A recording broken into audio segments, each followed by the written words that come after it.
Hey guys, Rachel from Past Building Consultants here. How are you today? We are going to be speaking about Specialist Disability Accommodation, or SDA, in relation to participants and their families, and which SDA channels you can explore and which might be best for you. We'll keep it nice and short because I'm very respectful of your time, but if you've got any further queries on any of the content that we discussed today, by all means head over to my Facebook page, Past BC, or have a look at the website, pastbc.com.au, or give me a call, drop me a line, and I'd be more than happy to help. So we will cover it quite briefly today. There's obviously a great deal to it, which you can't really cover in a short video. So your three main options if you're looking at exploring SDA for either yourself or a loved one or someone you care for. Firstly, the one that will give you the most independence, flexibility and choice is to look at becoming your own SDA provider. This used to be a really simple process, and a few people managed to go through the process before they've complicated it in a good way, in as much as there are more restrictions and controls, but actually the controls are probably a good thing ultimately.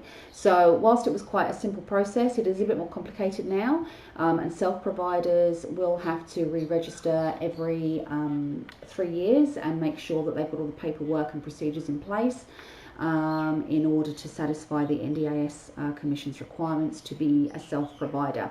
But if you become a self-provider, that means that then you can choose your block of land, you can choose what kind of home you're building.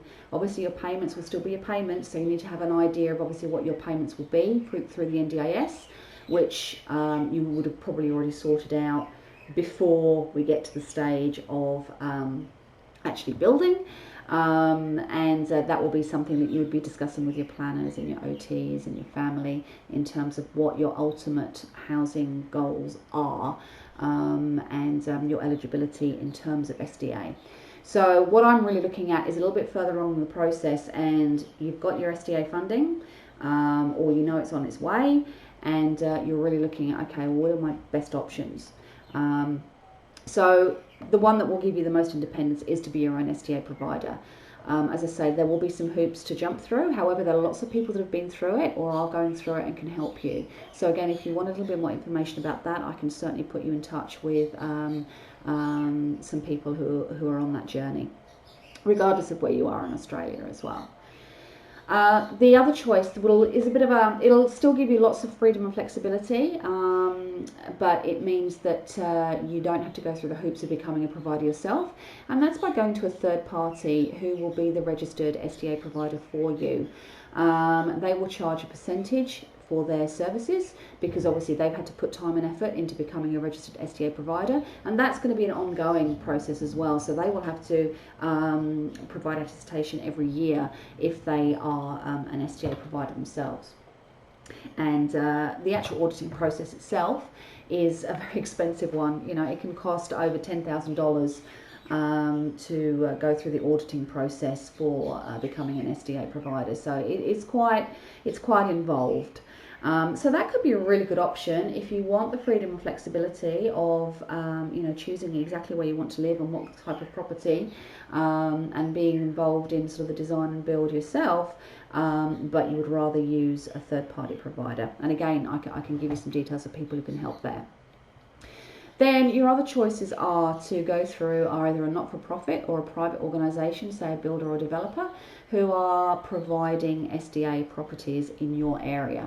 Now that means obviously you're tied into a particular location that they've selected and that particular building or buildings that they've chosen to build. This is where matching participants who are looking to find properties is really useful. Now there's a website called the Housing Hub, which was an initiative of the Summer Foundation, whereby SDA providers are putting their properties on there so that participants can have a look and see what's available in their region. The other thing you can do is again contact someone like me or other people who may be aware of what's happening in your particular area all around Australia. So and that will mean that you can have a look and see who's building what and what sort of participants they're looking for. But the process of matching participants and investors, i.e. developers and builders and other people and not-for-profits who are building properties is still a little bit, it's a bit of a missing link.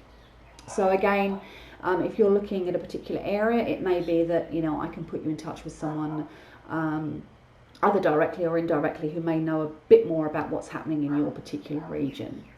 So those are your main channels. You can either build yourself and become your own SDA provider, use a third party and pay them a percentage so that they are your registered provider, but you still maintain a lot of choice and control.